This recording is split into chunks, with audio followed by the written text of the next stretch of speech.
केवल गेम है। आज दिन है अभी, तो कुछ घंटों बाद रात्रि आ जाएगी, फिर कुछ घंटों बाद फिर दिन आ जाएगा। ऐसे आज दुख है तो कुछ समय बाद सुख आ जाएगा, फिर दुख आ जाएगा, फिर सुख आ जाएगा। यही चक्र चलता रहता है। हम क्यों परास्त हो? क्या जो भक्ति नहीं करते, क्या उनके जीवन में सुख ही सुख है? क्या लोगों की मान्यता है भक्ति करने वाले दुख में फंस जाते हैं, तो हम कह रहे हैं क्या जिनको बिल्कुल भगवान से मतलब नहीं वो सुखी ही है क्या? 8-10 बच्चे शराब पिए फिल्मी गाना सुनते हुए वेन में आ रहे हैं, एक्सीडेंट हुआ। आप क्या सोचते हो पाप कर्म बख्शते हैं क्या? किसी को नहीं बख्शते। हाँ, जब आप भक्ति करोगे तो आपके ऊपर कृपा होगी। क्या कि अब आपका कल्याण होना, आपका मंगल हो, तो आपके जितने बुरे कर्म हैं वो थोड़े थोड़े भुगता दिए जाएंगे। तभी भक्तों को जब ज्यादा कष्ट में देखते हैं लोग बार बार, तो लगता है देखो ज्यादा भक्ति करता है इसलिए कष्ट हो। नहीं, कष्ट नहीं भोग रहा, उसके पूर्व कर्म जो पाप वाले वो नष्ट हो रहे हैं और वो महासुख की तरफ जा रहा है। और कभी कभी पाप करने वाला सुखी देखा जाता है क्योंकि उसके पुण्य नष्ट हो रहे हैं। अब उसका पाप बढ़ेगा तो दुर्गति को भोगेगा। इस रहस्य को न जानने के वाले कुछ उल्टा बोल जाते हैं। भले बंदूक कांधे में टंगी हो, अंदर भय, चिंता, शोक, नाना प्रकार की, हाँ जरा सा फुरका की एकदम घबरा जाते हैं, नींद चैन से नहीं आती जो गंदे आचरण करते हैं। कम से कम तुम धर्म पूर्वक चलोगे तो बिना बिछाए चारपाई में चैन से 8 घंटा सो जाओगे, लेकिन वो नहीं सो सकते। उनके अंदर चिंता, भय, शोक लगा रहे। हमें तो कोई परेशानी ऐसी नहीं दिखाई देती जो हमारी भक्ति को रोक सके। वो प्रश्न तुरंत खींच देगी। काम है, क्रोध है, लोभ है, मोह है, मद है, मत्सर, इनको भेजेगी, ये उनके पार्षद है। अगर आप सूरवीर योद्धा हो तो आप उसका उत्तर दीजिए और आगे निकल जाइए। सत्संगी उत्तर दे पाएगा, दूसरा तो उत्तर दे नहीं पाएगा। और प्रश्न उतना ही होगा। कक्षा 4 के विद्यार्थी को 12 वाला प्रश्न नहीं दिया जाता, कक्षा 4 वाला ही दिया जाता है। इंटर का प्रश्न थोड़ी दे दिया जाएगा। तो जितनी भक्ति उतना ही प्रश्न आएगा आपके सामने, तो उसका उत्तर दीजिए। अगर फेल हो जाते हैं तो फिर आप उसी भक्ति में चलेंगे तो आगे फिर प्रश्न आएगा। पर पास हुए बिना भूमिका हृदय की नहीं बदलेगी। हृदय की स्थिति जो ऊंचाई होती है वो परीक्षा में पास होने पर होती है। परीक्षा आएगी, हो सकता है कि चैन से खा रहे थे, खाना भी मुश्किल हो जाए, परेशानी आई तो आपको लगेगा कि भगवान कुछ सहयोग लेके ये प्रश्न आया है। भक्ति मत कम करना, नाम बढ़ाओ और देखो अगला कदम रखोगे से प्रकाश हो जाएगा। पर होता भयावह है कि अब कौन साथ देगा, कोई साथ देने वाला नहीं। हमें लगता है मेरी भगवान भी नहीं सुन रहा इस समय, तो ऐसी परिस्थिति आ जाएगी। प्रश्नवाचक है ना माया प्रश्न, कि हमें लगता है भगवान है भी कि नहीं है, हम जो कर रहे हैं सत्य है कि नहीं, ऐसा भी आ जाएगा। ये ऐसा तो नहीं कि धोखे में समय जा रहा, ऐसा माया प्रश्न खड़ा कर देगा। आपको उससे निकलना है सत्संग के द्वारा, शास्त्र स्वाध्याय के द्वारा, नाम जप के द्वारा, प्राप्त विवेक के द्वारा हम अपने को बचा लेते हैं। असल बात क्या है कि अभी अनुभव हुआ नहीं, इसलिए नहीं। तो आप बताओ, अपने प्रेम में जो प्राप्त हो रहा उसको तो बताने के लिए तुम कह रहे हो पचा नहीं सकते, लेकिन आज तक आपने जो गलत किए किसी से बताया आपने? देखो है ना ये पॉइंट, पचा गए ना, चुप एकदम। अगर कोई कहेगा भी तुम उधर ताक रहे थे गुरु, बोले उधर उसको थोड़ी ताक रहे थे, हम कुछ और देख रहे थे, बहाना दे दोगे ना, तो फिर भक्ति के अनुभव को कैसे तुम प्रकाशित कर? अनुभव तो पचाने ही जाए चाहिए, अपने परम प्यारे की बात को कैसे प्रकाशित कर सकते हो? जब घटिया काम को आप पचा गए तो बढ़िया काम को तो पचा ही ले ना। अपने पापों को हम कहां किसी से प्रकाशित करते? अगर शक भी हो जाए तो हम ऐसी सफाई पेश करेंगे कि जान न पावे। ऐसे हमें भक्ति में कि अपनी अनुभूतियों को छुपा। अगर हमें कोई बात करनी है तो हम गए थे संत भगवान से बात की थी, उन्होंने ये कहा था, हमको ये साबित नहीं करना कि मेरी स्थिति में है, मेरे अनुभव में है, मेरे बस भगवत चर्चा तो करनी है, संत समागम की बातें तो करनी, पर अपने को ये नहीं दिखाना कि मेरे अंदर कोई खास बात है। अपने को छुपा के ही रखना है। जैसे हम अपने गलत कामों को छुपा गए तो हम अच्छे कामों को भी छुपा ले जाएं तो गलत काम नष्ट हो जाएंगे, हमारे अंदर अच्छाई बढ़ती जाएगी। जब हम अच्छी बातें किसी को बता देंगे अपनी जो पकड़ी हुई है अनुभव की, तो हम खाली हो जाएंगे। यही होता है। हाँ, इसलिए चुपचाप रहो। जब आपका मन ऐसा कहे कि अब बोलो, तो वही दांती पीस के मौन हो जाओ। अपनी बात नहीं बोलनी, संतों की बात बोलनी, शास्त्रों की बात बोलनी, अपने अनुभव की बात नहीं बोलनी, नहीं तो खाली हो जाएंगे हम। हमारे लिए संसार में धर्म पूर्वक व्यवस्था की गई है। भोग सब हैं, खाना पीना भी भोग है, देखना सुनना भी भोग है, हर इंद्री का एक अपना भोग है, उसे हम धर्म पूर्वक भोगे, जरूरी पाप पूर्वक भोग भोगे।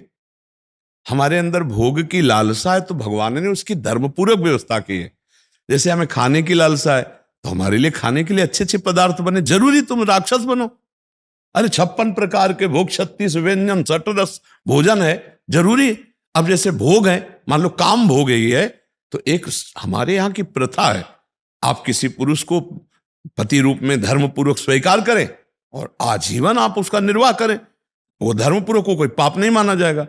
अब आज इससे कल उससे अगर आप भाव करें कोई भी हो तो पापाचरण होगा। अब कह दे कि हम तो भगवान की शरण में हो, खूब करे मनमानी पाप, तो हम कैसे मानेंगे कि आप भगवान की शरण में हो? अपने प्यारे के प्रतिकूल आचरण करना कोई प्यार कहलाता है क्या? हम आपसे प्यार करेंगे लेकिन आपके प्रतिकूल आचरण करेंगे, ऐसा प्यार होता है? प्यार तो प्यारे के अनुकूल आचरण होता है। मेरे प्यारे को जो पसंद है वही मुझे पसंद है, जो ही प्यारो करे सोई मुहिम। ऐसा कैसे हो सकता है कि हम भगवान के प्रतिकूल आचरण करें, हम भगवान के शरणागत कहलाएं? मुझे तो समझ में कम बात आ रही। प्रतिकूल नहीं करेंगे, धर्म पूर्वक। हमें कुछ पाने का मन, भगवान को भोग लगाए, पा लिया। ऐसी चीज हम पा ही नहीं सकते जो भगवान को भोग ना लगाएं।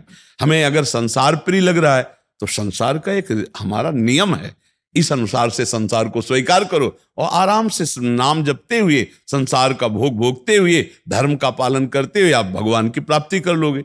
मनमानी आचरण, पापाचरण ये नहीं होना चाहिए, इसके लिए निषेध किया गया है। ऐसा नहीं कि ब्याह कर लेना, संतान उत्पन्न करना कोई पापाचरण है, नहीं नहीं, हमारे ऋषि परंपरा से चला आ रहा है। पापाचरण तब है कि जब आप कई मनमानी आचरण करोगे तो फिर वो पापाचरण हो जाएगा। अगर ब्याह नहीं हुआ तो ब्याह कर ले, काम भोग की वासना है तो किसी पुरुष को स्वीकार करे, अपने अनुकूल पुरुष का वर्ण कर ले, फिर आजीवन उसका निर्वाह करे। प्यार का मतलब क्या होता है? देखो, प्यार में सुख है, काम भोग में सुख नहीं है। प्यार में सुख है, जब अपने प्यारे को देखते हैं, जब अपने प्यारे की बात सुनते हैं, जब अपने प्यारे के समीप बैठते हैं तो सुखानुभूति होती है। अगर आपको परस्पर प्यार ना हो तो आप देख लो, एक घर में रहते हुए भी नरक हो जाएगा। नहीं, नरक हो जाएगा। वो अपनी चाल, वो अपनी चाल, तो वो आकर क्या जीवन है। और ये ज्यादातर अब होने वाला है, यही होने वाला है, क्योंकि ये जो चला है ना नया समाज, ये बहुत जहर है हमारे समाज के लिए, बहुत जहर। हम पीछे वाले भी बैच में बोले, ये जो गर्लफ्रेंड बॉयफ्रेंड चला है ना, ये बहुत जहर है, बचो इससे, बिल्कुल बचो, दुर्गति हो जाएगी। अगर आप कई पुरुषों से संयोग, कई पुरुष स्त्रियों से संयोग, वो मन इतना गंदा हो जाएगा कि ब्याह होने पर भी वो एक पत्नी व्रत या एक पति व्रत ऐसा नहीं चल पाएगा। सोचो, आपको पता है कि मेरी पत्नी किसी और के पास जा रही, कैसा लगेगा? उसको पता है कि मेरा पति कहलाने मात्र का मेरा पति है, लेकिन वो कई उससे संपर्क, कैसा लगेगा? फिर वो परिवार क्या होगा, फिर वो संताने का भाव, और फिर आगे कुल परंपरा क्या। ये सब धर्म विरुद्ध आचरण। हमारा भारत देश है, धर्मात्माओं का देश है, ऐसा आचरण ठीक नहीं है। तो हमें लगता है कि दोष है पाप कर्म में, धर्म पूर्वक विषय सेवन करना दोष नहीं है। तो धर्म पूर्वक विषय सेवन किया जाए तो भगवान की शरण में हमें, क्या भक्तों की पत्नियां नहीं थी क्या? क्या भक्तों की संतानें नहीं थी क्या? आप चरित्र पढ़ के देखो बड़े बड़े भक्तों के, क्या भक्त सब सन्यासी होते थे क्या? गृहस्थ भक्त नहीं हुए, एक से एक महान भक्त हुए। तो धर्म पूर्वक विषय का सेवन किया और भगवान की आराधना की, भगवान को प्राप्त कर लिया। हमारे अंदर काम है, क्रोध है, लोभ है, मोह है, मद है, मत्सर है। इन 6 विकार की सृष्टि सबके अंदर हुई है। धर्म पूर्वक इनको भोग कर शांत करके भगवान का भजन करते हैं, और एक बल लेकर भगवान का ताल ठोक कर इनसे लड़के इनको परास्त करके भगवान को प्राप्त करते हैं वो बैरागी जन। इसीलिए तो संतों से ऐसे किया जाता है। हमारी तरह शरीरधारी, हम उनको क्यों नमस्कार करते हैं? भाई जहां मैं फिसला वहां तुम निकल गए, इसलिए प्रणाम तुम्हें। सब संतों को प्रणाम करते हैं ना, तो किस बात के लिए कपड़े को प्रणाम करते हैं? इनकी पूजा नहीं हो रही, पूजा है उसके उत्तम चरित्र की, उत्तम विचार की, उसके ज्ञान की। पूरा संसार जो ऐसे करता है ना, वो इसी बात को करता है कि जहां मैं फेल हुआ वहां तुम पास हो गए, जहां मैं चूक कर गया वहां तुम ताल ठोक के निकल गए, बहादुर हो। इस बात का नहीं कि तुम भेष रखे हो तो उसको नमस्कार नहीं। लाल कपड़े की और भी चीजें बनती, पीले कपड़े की और भी चीजें बनती, कपड़े को कोई थोड़ी नमस्कार करता है। आचरण, चरित्र, स्थिति, ज्ञान, भगवत भजन, तपस्या, इसको नमस्कार किया जाता है। धर्म पूर्वक गृहस्थी में भोग भोगते हुए भी भगवान की प्राप्ति है, क्योंकि वो प्रवृत्ति मार्ग है। और विरक्त होकर फिर तो गलत हो जाएगा। गृहस्थ तो गृहस्थ, हम इसीलिए कहते हैं जो यहाँ संत बनने आते हैं ना, उनको ये कहते हैं कि अगर स्त्री में थोड़ा भी लगाव है तो सीधे घर जाओ, अपना नौकरी करो, रिक्शा चलाओ, ब्याह करो, बढ़िया भगवान मिल जाएंगे। बाबा जी बनकर इधर उधर झांक ताक की ना तो नरक ही मिलेगा, पक्का समझो। अपने धर्म से चलो, अपने धर्म के विरुद्ध चलोगे तो नरक की गतियां, दंड मिलेगा। मान लो आप सरकारी आदमी होकर गलत करोगे तो आपके ऊपर कानून नहीं लगेगा क्या? तो भागवतिक वेश है और आचरण बुरे हैं तो फिर दंड तो मिलेगा ही। और गृहस्थी में हो, अपने धर्म से चलते हो, नाम जप करते हो तो भगवान मिलेंगे, पक्का मिलेंगे, उसका फल मिलेगा। ये बात समझनी पड़ेगी कि अंतःकरण धर्म में जब तक ममत्व है तब तक जीवत्व है, और जब तक जीवत्व है तब तक विकार है, जब तक विकार है तो फिर अहंकार तो है ही। ये बहुत सूक्ष्म विषय है। हमारा बंधन हुआ है अंतःकरण ममत्व से, और कोई बंधन नहीं है। ना कभी हमारा बंधन था, ना है, न रहेगा बच्चा। हम भ्रम से अपने को आत्मवत अंतःकरण में तन्मयता करके मना कष्टान इंद्रियाणी प्रकृति स्थान कर सती, बस इसी में फंस गए। शुद्ध मय में कुछ नहीं, अचाह स्थिति है, निर्विकार स्थिति है।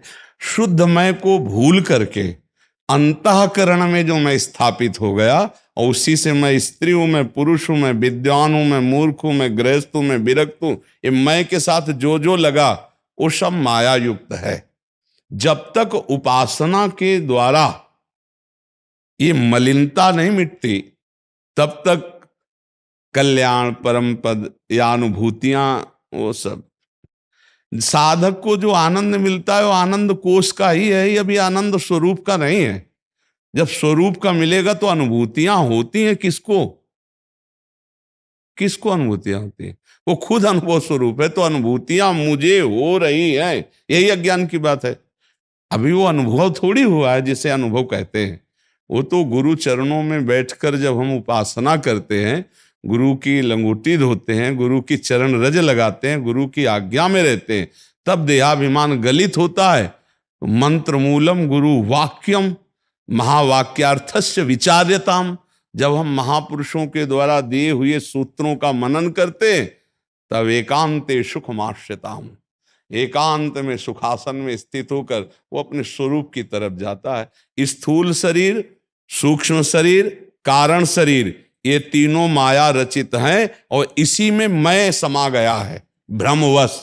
कभी ग्रंथि नहीं पड़ी, पर पड़ गई ग्रंथि, यही जड़ चेतन ग्रंथि पड़ गई यद्यपि मृषा। अब देखो सच्ची बताओ, तुम लगता है ना तुम्हें कि तुम पुरुष हो? लगता है ना कि मैं देख रहा हूं, मैं भोग रहा हूं, मैं सुन रहा हूं? बिल्कुल नहीं।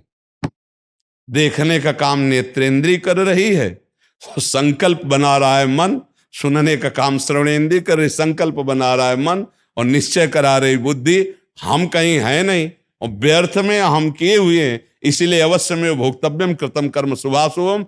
उस अविनाशी चैतन्य घन को स्वयं में फंसा करके ये दुख सुख का भोग भोग रहा है। स्वाप्निक, सत्य नहीं है, स्वाप्निक सुख दुख। जैसे स्वप्न में हम देखा कि बहुत पिटाई हो रही है, अब पूजे जा रहे हैं, जगह तो न पिटाई थी न पूजा थी, है ना? ऐसे ही स्वाप्निक दुख सुख के मान अपमान के भ्रम में हम फंस गए, जबकि हम अब भी नहीं फंसे हैं पर फंस गए। अब यही उपासना की तीक्ष्ण धार बनाकर विवेक की, ज्ञान की, और जो भ्रमात्मक बंधन उसे काट देते तो जीवन मुक्त हो गया। पर है बहुत कठिन, इसीलिए निरंतर नाम जप करो।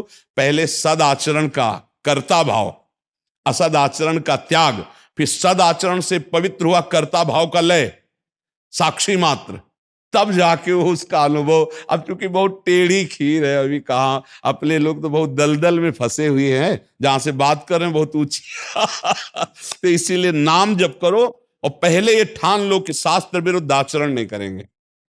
करो ये कर्ता भाव, असत का त्याग और सत कार्यों का अनुशीलन, सत कार्यों का अनुष्ठान, फिर सत कार्यों के कर्ता भाव का त्याग। तब अनुभूतियां अपने आप से अपने आप की होती है। अनुभूति मुझे किसी और की हो रही वो गलत है। अपने आप से अपने आप की अनुभूति होती है, कोई और नहीं है, कोई और नहीं, दूजो नहीं, द्वैत नहीं है, वो एक ही है। सोई जाने जे देहु जनाई तो जानत तुम्हें तस्मित तज्जने भेदा अभावात। ब्रह्मविद ब्रह्मवि भवति। तो ब्रह्मवि बहुत कम, तो वो ब्रह्म था, है, रहेगा तो वो वही जानना है बच्चा। उसी जानने के लिए संतों का समागम करते हैं। तो हमारी प्रार्थना, पहले असद आचरण से बचो, सद आचरणों का अनुष्ठान करो, तब पवित्र अंतःकरण में जो बुद्धि निर्णय करती है विवेक के द्वारा, फिर वो सही होता है। अभी क्या, जैसे दर्पण धूम से धूसरित हो जाए तो फिर प्रतिबिंब सही नहीं दिखता, ऐसे मलिन अंतःकरण है। सद शास्त्रों का स्वाध्याय करो, सद विचार वाले महापुरुषों का संग करो, सद आचरण करो और सतनाम जप करो। जो गुरुदेव ने नाम मंत्र दिया है, संसार का चिंतन छूटना ही साधना है। कि इन किन प्रकार कैसे भी शरीर संसार का चिंतन होना ही असाधन है। देखो, नींद में जो सुख मिलता है, तमोगुण में कोई सुख नहीं है, पर 6 घंटे संसार का चिंतन छूटा तो आप कहते हैं आहा, बहुत फ्रेश महसूस होता है, नहीं होता है कि आज बहुत सुख पूर्वक सोया। और समाधिस्थ पुरुष जागृत अवस्था में संसार का चिंतन छोड़कर परमात्म चिंतन, आत्मचिंतन में, तो उसको कैसा सुख प्राप्त होता होगा। ये तो तमोगुण जनित संसार का चिंतन छूट गया 6 घंटे के लिए, तो कितना आनंद महसूस होता है। और अगर परमात्म चिंतन करते हुए संसार का चिंतन छूट जाए तो चलते फिरते उठते बैठते हर समय समाधि है, हर समय परमानंद है। अब भाई थोड़ा ऊंचे उठो अध्यात्म में तो समझ पाओगे।